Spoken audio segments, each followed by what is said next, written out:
It's day 137 of the project, and today's scent of the day is another brand new 2022 release. That's correct, fellas.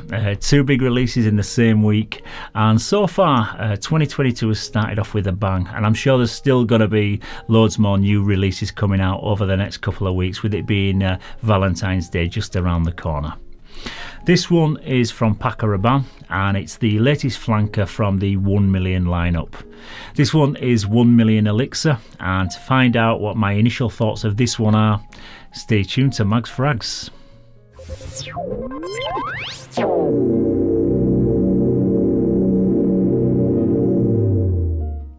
Yes, hello again everybody, and welcome to another episode of Mags Frags. I'm Paul, and this is day 137 of my Fragrance 365 project, where it's the fragrance that's the star of the show. Today's featured scent is 1 million elixir, which was launched only last week in mid-January 2022. It follows a long line of flankers since the launch of the original 1 million back in 2008, but most of which have now gone discontinued, and only the original, the Parfum version and this new elixir flanker remain available to buy on the Paco Rabanne website. This one is described as a fruity floral fragrance, and the perfumers behind this one are Quentin Biche and Christophe Renaud. So according to the official marketing from the Paco Rabanne website, the original is described as fresh and spicy. The Parfum version is meant to be hot and intense, and this is described as sensual and absolute. My descriptions of these would be bubblegummy sweet and suntan lotion that's been spilled in a leather bag. But I don't think my descriptions would have the same level of marketing professionalism, so I'll leave that to the professionals. But anyway, back to this one, and it comes in three sizes: a 50ml bottle size priced at £63, a 100ml bottle like this one at £87, and a 200ml bottle size at £123. However, if you order from the Paco Rabanne website before the 25th of January, you get a 15% discount off your first order, and you also receive a complimentary wash bag, so you can carry all your grooming kit around in that one. So, but be quick if you want to take advantage of that offer, because there's only one day left. However, only a fool pays the full retail price for a designer fragrance direct from the brand's website, when you absolutely know that it's going to be in discount at half the price in a few months' time.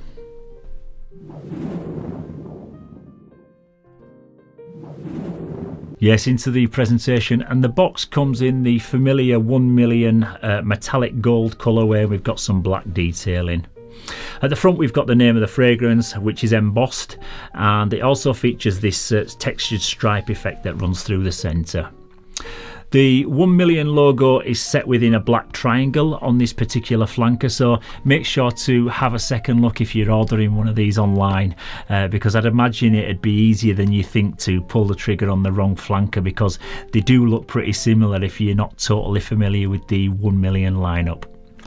At the bottom we've got the Paco Rabanne name, and we've got the size and concentration, and this one is classed as a Parfum Intense, which is a concentration I've not really come across too often. So is that more concentrated than a Parfum, but not quite as much as an Extrait? I don't know. I can smell some fishy marketing going on here, but we'll look over that one. The bottle again is in the usual shape of a gold bullion bar, and it looks very similar to the others in the line at first glance. However, this one has a really nice black jewel set into the raised triangle motif on the front, and I've got to say that I really like the look of this design more than I do the others. Below this there's the name of the fragrance, and again this size and concentration, which is all embossed, and I'm sure people will find it a little bit on the tacky side, but I don't mind it, and I think it looks pretty quirky and it feels really well made.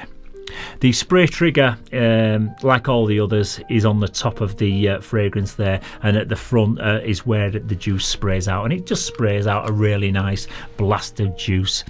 So yeah, overall I think the presentation on this one is really fun and quirky, and I think they all look pretty good when they're lined up, but when you put them all together they do look very, very similar.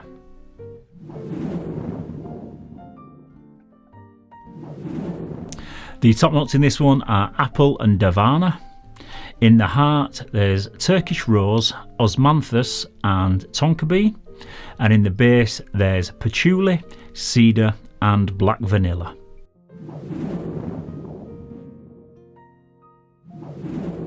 So the two things I was dreading before I tested this one was either it was going to be a bit too much of a rose dominant scent, with rose being listed right in the heart of the note breakdown, or it was just going to be Paco Rabanne's take on Dior Sauvage Elixir and go all dark and resinous and try to become more niche smelling. But I'm happy to report that this is neither of those, and it opens up very bright, fresh and cheerful, with lots of crunchy green apple and Davana. And Davana is a note that gives off like a sweet tea or sometimes like a dried fruit type aroma. The opening is very pleasant, but it's nothing special or attention grabbing. When it dries down, it does sweeten up a touch when the vanilla and the tonka bean come through, and it remains quite light and fruity. I don't pick up on any of the rose or the patchouli whatsoever, and for the most part the fragrance is fairly linear and just somewhat nondescript. There's some faint florals and maybe a hint of woodiness right in the far dry down, but I've got to say that my initial impressions of this are a little bit underwhelming, which is such a shame because I really wanted to like this one. It's pleasant enough and there's nothing whatsoever to dislike in here, and for a teenager that's just like starting out on his fragrance journey, this will definitely do a job. But it's just pretty characterless with a synthetic and generic aroma that's unfortunately quite forgettable. I think that Paco Rabanne were a few years too early in releasing the 1 million Privé flanker, because that one would have been more along the lines of what I'd have expected this one to smell like, with maybe a bit of booziness or something more interesting like that included. Yesterday I did a side-by-side comparison with all three of these flankers, and out of all three I'd say that this one was the least interesting, and actually it was the Parfum flanker which stood head and shoulders above the other two in terms of quality and uniqueness, and I actually forgot how good this one was, so every cloud.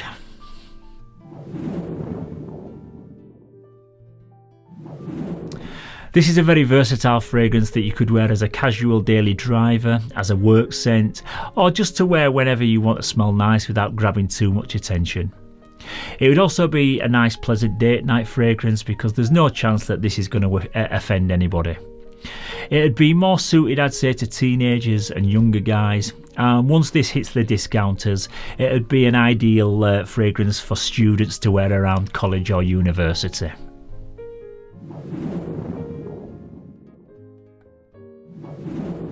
Yeah, it's a bit early for me to give like an accurate assessment on this one because I've only given it a couple of wearings, and but from the couple of wearings that I've given it, I'd say that both the original and the Parfum perform better than this one. The Parfum is pretty beast mode though, so I wouldn't expect this one to come close to this. I'd say the new one has a pretty mild projection, and it's one that I don't get many wafts from as I'm going about my business like I do with the other ones. I have to go direct to where I've sprayed it, and even then it's quite difficult to pick up. It may be just one of those scents that leaves a lovely scent trail, and as people can smell it as you're walking by, but you can't really smell it much as the wearer. The Parfum and even the original do produce like strong wafts throughout the day, so I'd say that these two are better options in terms of how they perform.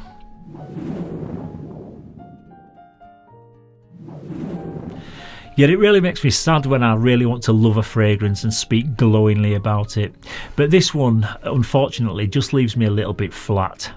Like I've said earlier though, there isn't anything that I don't like in here, and it's a really nice and pleasant scent. However, I just find it a little bit bland and boring, and I think it's the least interesting out of all of the 1 million flankers that have been released since 2008, and for that reason it gets a 5 out of 10 from me. Yeah, so once again that's about it for today's scent of the day. Don't forget, coming up in the next video I've got another perfume parlour haul, and this time all of the fragrances that feature are from the same house, so that should be quite interesting, so don't forget to look out for that one. Also, if you found this video useful, please don't forget to give it a thumbs up and to subscribe to the channel. It's also great to hear your opinions, your thoughts and your critiques on all of the fragrances that feature in this 365 project. So don't forget to keep your comments coming down in the comments section. So once again, thank you very much for tuning into this latest episode. Stay safe, keep smelling fresh, and I'll see you very soon for another one. Bye bye for now.